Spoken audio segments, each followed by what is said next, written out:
आज का पहला सवाल small hydro power development scheme के बारे में है। आपको बताना है कि स्कीम का मुख्य उद्देश्य यानी मेन ऑब्जेक्टिव क्या है। इसका सही जवाब है 1 से 25 मेगावाट कैपेसिटी वाले स्मॉल हाइड्रो पावर प्रोजेक्ट्स को सपोर्ट करना। चलिए इसे एक्सप्लेनेशन से समझते हैं। Small hydro power development scheme का लक्ष्य 1 मेगावाट से 25 मेगावाट तक की छोटी पनबिजली परियोजनाओं को बढ़ावा देना है।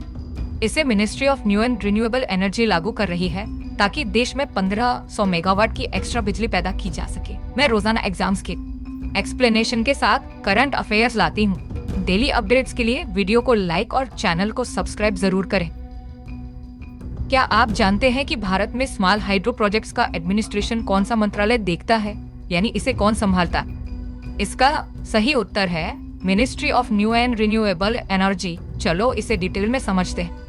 भारत में 25 मेगावाट से कम वाले स्मॉल हाइड्रो प्रोजेक्ट्स को ministry of new and renewable energy संभालती है। वहीं 25 मेगावाट से ज्यादा वाले बड़े प्रोजेक्ट्स मिनिस्ट्री ऑफ पावर के अंडर आते हैं। भारत में स्मॉल हाइड्रो पावर की टोटल पोटेंशियल कितनी है, यानी हम कितनी बिजली इन छोटे प्रोजेक्ट से बना सकते हैं? सही जवाब है 21,133.61 मेगावाट। चलिए देखते हैं इसकी पूरी जानकारी। भारत की कुल अनुमानित small hydro power potential 21,133 megawatt से ज्यादा है। 2026 की शुरुआत तक हम इसका लगभग 24.5% हिस्सा इस्तेमाल में ला चुके हैं। Global report on food crisis 2025 के अनुसार दुनिया में कितने लोग गंभीर खाद्य असुरक्षा का सामना कर रहे हैं? इसका सही जवाब है 266 मिलियन। चलिए इसे एक्सप्लेनेशन से गहराई से समझते हैं। 2025 की ग्लोबल रिपोर्ट के मुताबिक 47 देशों के 266 मिलियन से ज्यादा लोग भोजन की भारी कमी झेल रहे हैं।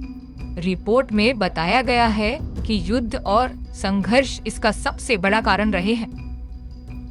हालिया रिपोर्ट्स के मुताबिक पूरी दुनिया में फूड इनसिक्योरिटी यानी भूखमरी का सबसे मुख्य कारण क्या बन गया है? इसका सही जवाब है कॉन्फ्लिक्ट यानी आपसी संघर्ष और युद्ध। चलिए जानते हैं ऐसा क्यों है। अब मौसम की मार से भी ज्यादा कॉन्फ्लिक्ट यानी युद्ध और अशांति फूड इनसिक्योरिटी का बड़ा कारण बन गए हैं। युद्ध की वजह से सप्लाई चेन टूट जाती है और खेती बाड़ी ठप पड़ जाती है। इंडेक्स ऑफ सर्विस प्रोडक्शन यानी ISP का मुख्य मकसद क्या है? यह क्या नापने के काम आता है? सही उत्तर है सर्विस सेक्टर में होने वाले शॉर्ट टर्म बदलावों को ट्रैक करना। चलिए इसे थोड़ा और समझते हैं। जैसे IIP इंडस्ट्री को ट्रैक करता है, वैसे ही index of service production service sector की परफॉर्मेंस को ट्रैक करेगा। भारत की GDP में सर्विस सेक्टर का बहुत बड़ा योगदान।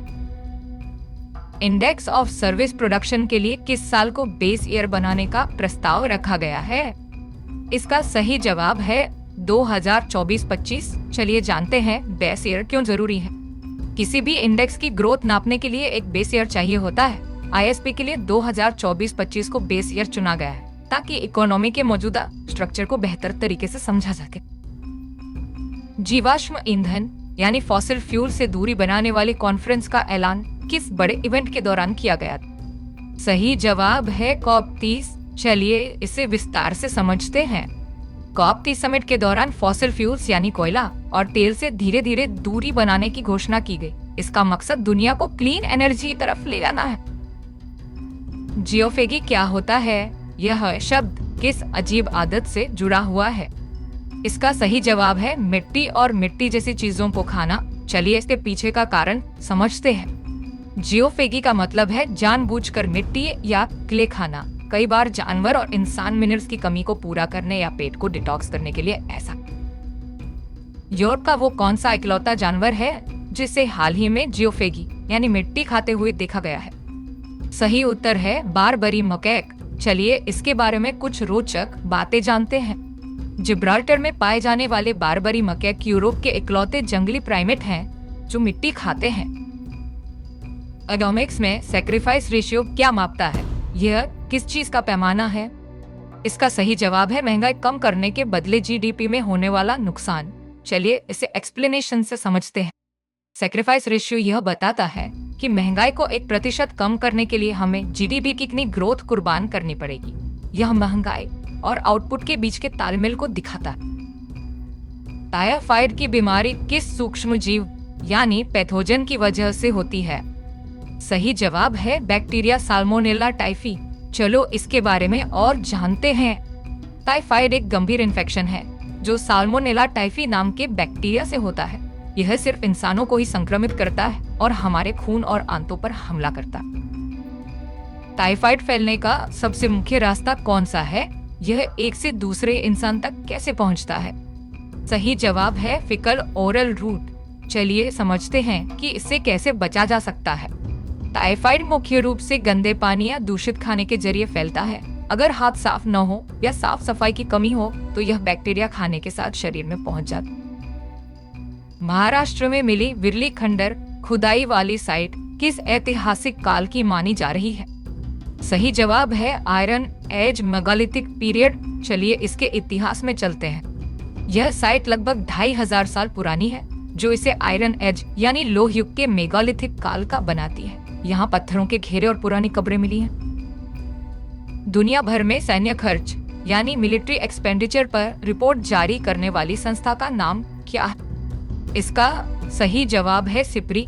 चलिए इस संस्था के बारे में जानते हैं। सिप्री यानी Stockholm International Peace Research Institute दुनिया भर में हथियारों और सेना पर होने वाले खर्च का डेटा रखती है। इसकी रिपोर्ट्स को पूरी दुनिया में बहुत ही विश्वसनीय माना जाता है। 2025 के डेटा के अनुसार दुनिया में सबसे ज्यादा सैन्य खर्च करने वाले देशों में भारत किस नंबर पर आता है? सही जवाब है 5वें नंबर पर। चलिए भारत की रक्षा तैयारियों को समझते हैं।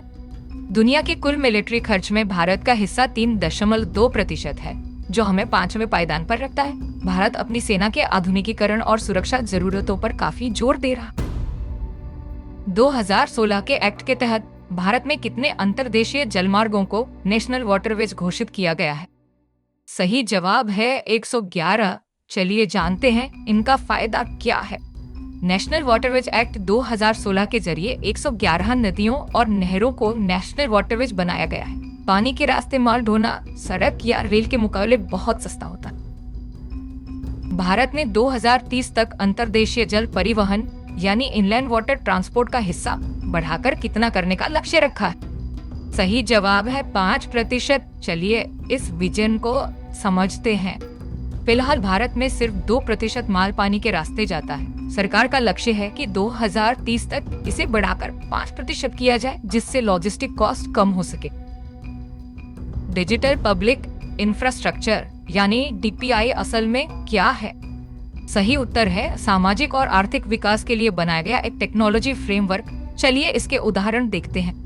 डिजिटल पब्लिक इंफ्रास्ट्रक्चर में आधार, UPI और डिजिलॉकर जैसी चीजें आती हैं। यह एक ऐसा डिजिटल ढांचा है जिससे सरकारी और प्राइवेट सेवा हर नागरिक तक आसानी से पहुंच पाए। भारत और न्यूजीलैंड के बीच हुए फ्री ट्रेड एग्रीमेंट की सबसे खास बात क्या है? इसका सही जवाब है भारतीय एक्सपोर्ट्स को न्यूजीलैंड में 100% ड्यूटी फ्री एक्सेस मिलना। चलिए इसके फायदे समझते हैं। इस समझौते के तहत भारत से जाने वाले कपड़े, जेम्स और ज्वेलरी जैसे सामान पर न्यूजीलैंड में कोई टैक्स नहीं लगेगा। इससे भारतीय व्यापारियों को बहुत बड़ा बाजार मिलेगा। अगर आपको ऐसे ही डेली करंट अफेयर्स चाहिए तो अभी फॉलो कर लो